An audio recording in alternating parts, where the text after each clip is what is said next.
So test is obviously a session or a day in the car at a track, other than the race weekend. And the purpose, I suppose, of our time here is to get a bit more familiar with the car, but also to learn and develop, try new things, and trying to better ourselves as an overall package when we arrive at a race circuit.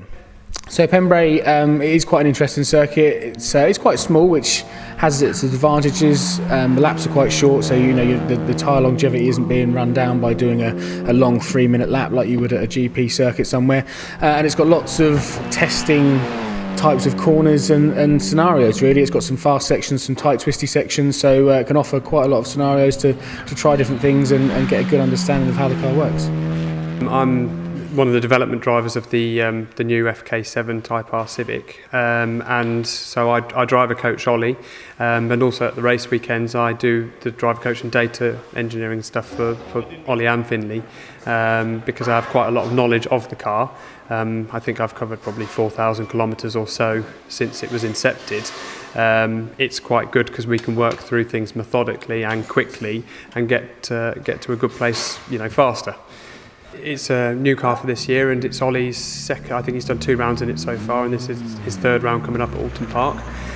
So it's experience for him, but also for the team to understand the car better, because everything is new. We're not allowed to test at circuits we haven't yet raced at, and Pembrey is a perfect location to go testing, because obviously it doesn't then conflict with the rules.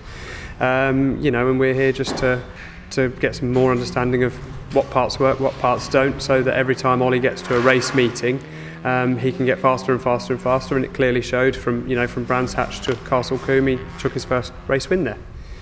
There's generic elements that we're working on, general setup things we can try and adjust, even for my personal development as well, getting an understanding of changing various damper settings, what it does to the car, and what I should then expect to feel. So there's personal development for me. The team's put a lot of hard work into some things that they want to develop, which probably wouldn't be right for me to divulge, but it's all very interesting, and it's all going very well.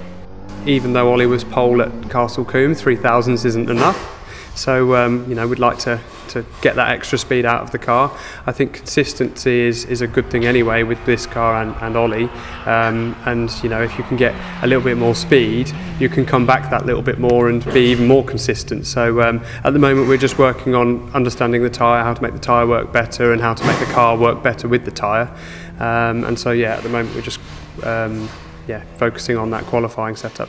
At the end of the day, the more miles you can do in the car, the better understanding you have with the car. You can turn up to that sort of warm-up or free practice 1 session at TCR UK, and as opposed to sort of learning the circuit, learning the car, understanding your setup and making loads and loads of changes, you've got your baseline, which you've understood from a test, and then you can make small adjustments for the weekend, so that you start off actually just getting on with it, as opposed to learning everything from scratch. And it means that come qualifying, you can put in a good performance, with utter confidence that you have the car underneath you, as opposed to still thinking, not sure if we're right yet. I'd like to test the car as often as you can, but you have to be realistic with time constraints, budget, and obviously access to circuits. So no, this isn't something that we would do as a standard procedure between meetings. Something that's a brilliant opportunity to get to do, and so far I think is going to yield massive results. Yeah.